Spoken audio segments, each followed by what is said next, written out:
Okay, another week of weekly option trading, selling cash secured puts and cover calls. And a few weeks ago, I mentioned my little fake SoFi ATM. They're spitting out money. I created that maybe a year ago because SoFi was doing quite well, doing cash secured puts on it. It seemed like it was just spitting out money every week and things were going great until they didn't go great. I've just never updated this. However, SoFi is starting to bounce back a little bit. So maybe the SoFi ATM is back in business, or maybe not. Anyhow, don't forget to subscribe. And none of this is financial advice, just me sharing what I'm doing. And we'll spend like 10 seconds on this. I have some different buckets of money. I have my growth bucket here. This money I haven't touched in retirement. In fact, I've added to it. Income fund bucket that has things such as GPIQ, QQQI, TDAC with a Q, and a few other income funds that are spitting out a monthly distribution that we take a little bit of and shift it into this cash bucket, basically our checking account and emergency fund. It's about actually more than a year's worth of money if we would need it. Also our option income bucket, which is what we're going to be talking about today. That money in there represents about 10% of my total pile of money. And the money that generates from there also goes to my cash living expense. And some of it goes right back into this. And I talked the last couple of weeks how I've actually taken about 40,000 out of this bucket in the past couple of months. 10,000 was used to buy a new truck, and most of it has been put over into the growth bucket. So that's enough about that. Let's get looking to see how we did this week. Okay, I got my spreadsheet here. So between this line here represents this past week. And if you're new to this, I sort by when I close the trades, and that's this column here. And I don't really count my money until the trade is totally closed, meaning if I sell a cash secured put, for example, down here, these are all things I've already sold and I've collected the premium already. But since I buy those back most often, I don't really keep track of it until I am totally out of the trade. So anyhow, let's go ahead and highlight this column here. And it gives us the total down here of $1,244. That's what we did for this week. And let's go ahead and talk about this red one here.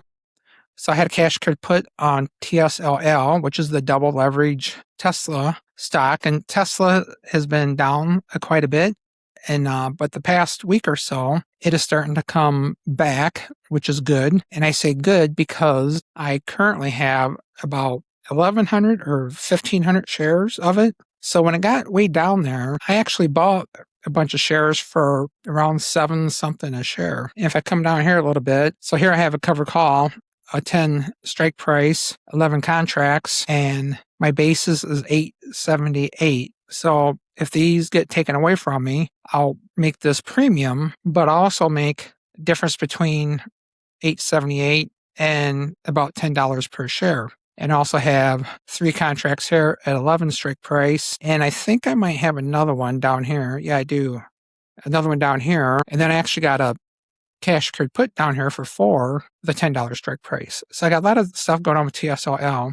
And basically any of the Mag 7 stocks, meaning like Microsoft, Apple, Meta, Tesla, Google, I'm not afraid to own those stocks and do cover calls and cash secured puts on them because I think they're always going to bounce back. And Amazon is another one. So another beaten down Mag 7 stock is Meta right now. So I actually have, I think, 1,200 shares of METU, which is the double leverage of Meta. So when I trade options, I usually do the double leverage of the Mag 7 stocks. I don't usually trade the Mag 7 stocks directly. I trade the double leverage ETFs instead. I get more premium. And then also the price per share is lower. So I can do like 1 or 2 contracts for just a few $1,000s. I don't need like 60,000 to do one contract. And like I said, the premiums are juicier because it's double leveraged and they're more volatile. And that's not any type of advice. It's just what I do. So let's look at a couple of things here. Let's look at this Palantir double leverage here. So I did some cash secured puts a while back, got a sign, and the price continued to go down quite a bit. And I bought actually more shares of it until I ended up with 500 shares. So I have 5 contracts here, covered call. And my basis over here was about $11 per share. And so I had a cover call at 13 strike price. Well, if you've been paying attention to PTIR, it went up to $20 here this past week. And so these will get taken away from me at $13. And some people will say, wow, you could have made almost double my money. I could have went from $10 to $20 and made like $5,000 on this transaction. So, I mean, that's the thing about doing options. Sometimes you miss the run-ups on things, but I keep telling everybody this bucket of money is designed to generate kind of a consistent weekly income. And that's exactly what it's been doing. So getting back to the PTIR, I had 5 contracts, 13 strike price. They got taken away. So the premium I earned was $275, which is not great, but it's something. But if you look over here, my basis was almost 11. And so they sold for 13. So I made about $2 per share. And for some reason, I got 1,500 here. So that's more closer to 1,000. So anyhow, if you do the math, 1,000 plus the 275, this past week I made, $1,300 or whatever on this Palantir. Could have made 5,000. But the other thing is too, I've been selling cash card puts on this right along. And so I made money along the way. So it is what it is. And I'm okay and I'm happy with it. So a similar situation going on is the double leverage SpaceX here, the SPAL. My basis on that was around 1228. And what I did, rather than waiting to get a sign or not a sign, because it was trading right around 13 today, like 1337. So what I did, I went ahead and I closed this cover call and I actually made a profit, $189. And then I turned around and I sold my shares right away for $13.37 per share. So my basis was around $12.28. So I made about $1 per share. So about a $700 profit here, plus the $200 or so for the option income premium. So I made like $900 on that. And then I turned around and I sold the cash secured put down here. I only did 5 contracts at 12. Then after I did that, the price of the double leverage SpaceX, I did that this morning when it was down here somewhere. It went up $14.49 during the day. And actually, I think this is like 35% in profit right now, meaning that my total premium would be like $500. I think if I bought it back right now, I would make almost half that right away, like right now. So if that continues going up next week, I'll keep an eye on it. And then I might go ahead and buy that back early and then use that money for something else. And you might be thinking, well, what are you going to use that money for? Well, I may use it do some cash card puts on IREN here. And let's look at this chart here. I'm kind of jumping all over. So I've done pretty well with this in the past. And I sold cash card put back here somewhere with a 40 strike price. And then it really went way down here. And when it got down around 30, I bought 200 shares outright. And then I did cover calls on it around 40. And I collected some really good premium going up. And then I got those taken away from me. So I made, I think, like $500 per contract, like $1,500 plus the premium on the cover call. So I did pretty good on that. So what I'm looking at doing next week is maybe doing some cash secured puts around 40. However, if I click on analysis here, you see the earnings are coming out August 27th. Now, a couple things could happen here. Well, 3 things could happen. It could go way down. It could go way up, or kind of stay the same. So if you look at the earnings, they've been kind of losing some money, but revenue is still pretty decent. And I think, the reason why the earnings is down is because they're investing a lot of money in their equipment and data centers and stuff. So it's kind of like, the early days of Amazon, kept losing money because they were building warehouses and doing all kinds of stuff, investing in their business. So could this be kind of the same thing as they invest in their business? Once they, get these things built out or whatever, will the profit then start rolling in? Who knows? But if I look at the analyst insights here, I like to look at this to see what the experts are thinking. So we have like a strong buy. We have a lot of buys, some holds, and then we have a couple of sells here, maybe one sell. So for the most part, the experts think it's probably an okay thing. And then if you look at the price target is 80. So it's trading about half of what that price target is right now. And like I've said before, this price target, I'm not exactly sure when that is. I think it's 1 year from now. I've looked at this and I've Googled it and I've used AI to try to figure out when this price target is. The best I can get is like maybe 1 year. So going back to the 6-month chart here, I'm looking at maybe doing cash accrued put like upper 30s or around 40. If I click on the option chain here, you see the earnings right here coming up the 27th. If I click on puts, lots of volume, open interest, so no worries about that. We'll go like September 4th, which is 2 weeks out. And if we look at something around the 20 delta here, we're looking around $35, $36 here, or even up to 37. So 37, the last price was $1.45 per share. So if I were to do a couple contracts, I'd be, close to $300 in premium for 37 with a 23 delta. And if you don't know what a delta is, it means a couple different things. And one thing I kind of use it for, and others also, is that it's the percent you get assigned those shares if you do an option at that strike price. So if I do a cash accrued put at 37 with the expiration date in 2 weeks on the 4th, there's about a 23% chance that the price may go down to this, and then I get assigned at 37, which when I got assigned before was around 40, but when it went all the way down to 30, I bought some more shares, and so my basis was like at 35, and I was doing cover calls on that and doing really well. So I don't know, 37, 38, I don't think I'd be scared to have those at either of those prices. PTIR, since I sold those shares today, and I have other money in that account, I'll have money to do some cash accrued puts on something else if I want to come Monday. So IREN here is something that I'm kind of looking at. And over here is kind of like my watch list.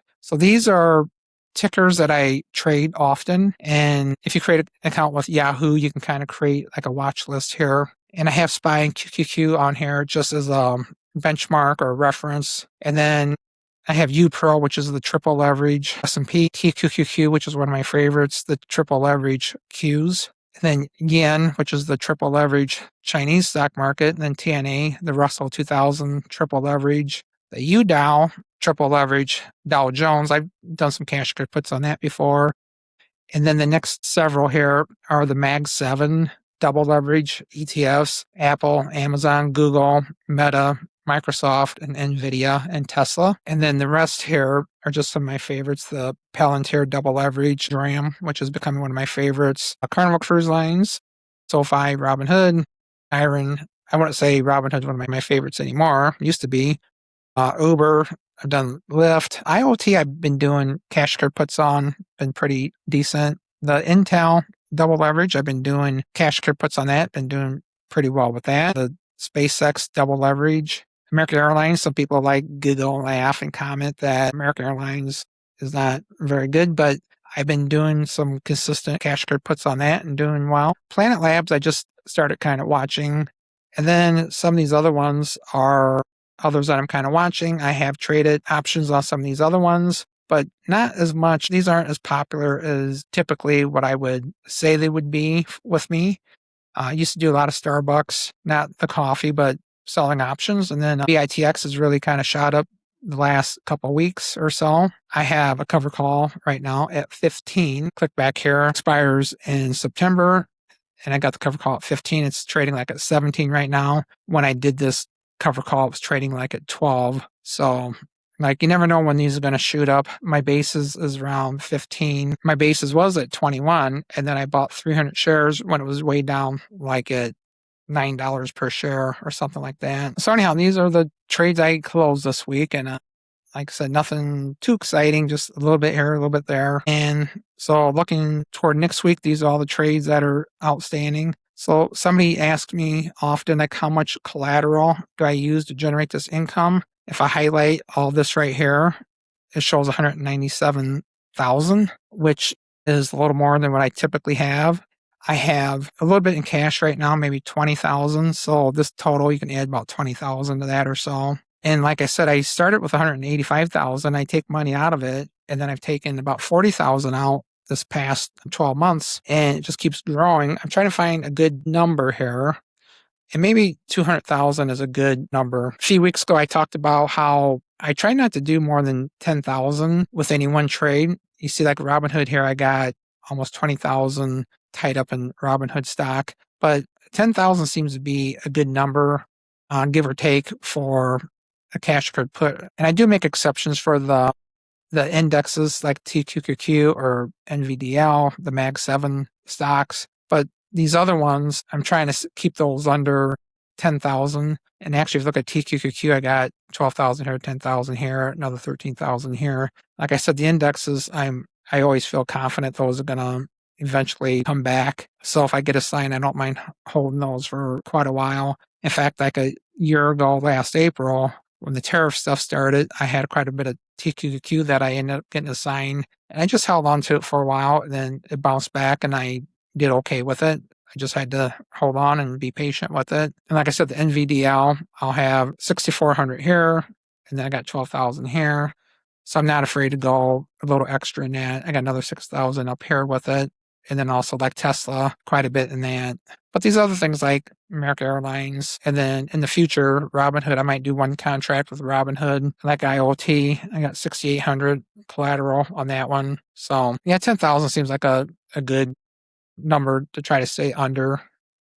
And that'd be like less than 5% of my bucket of money here and toward any one ticker that's not, like I said, one of the indexes or the Mag 7. Everything in yellow over here are cover calls, and I keep track of what my basis is on those over here. So that way, when I close those early and make a trade, I know what I have tied up into this. So try not to do a cover call below what my basis is, although this BITX, my strike price is 15 and my basis is 15.65. So I'm breaking my own rule right here, but it's been kind of like lingering around, the $11, $12 range for so long. It seemed like it was going to stay that way forever. In order to get any type of premium at all, you kind of have to do something. If you look, the delta was like 0.18. So basically, if you go by the delta, there's only 18% chance that the price was going to go up above 15 between now and September 19th, and it actually did. So the other problem with this one is I got to hold on to it for nearly a month before it expires, and then I get out of that. So if it does go to zero, I'll make $100, and it is what it is. If I put the date in there, it'd tell you the percent that I will earn. So it'd be annualized, it'd be like a 13% return, which isn't horrible, 13% return. But like I said, I got to do something. Can't just let it sit there forever. So with that, I think I'll wrap up. This has been going kind of long. And to review, I like this again. $1,244 for the week. And if you're super interested, since the 1st of August, if I highlight everything since the 1st of August, come down to here, 8,157 for 3 weeks in August. My goal is 5,000 per month. So I already hit my monthly goal. So we're good there. And I think with that, we'll just go ahead and wrap it up, and we'll see you in the next video.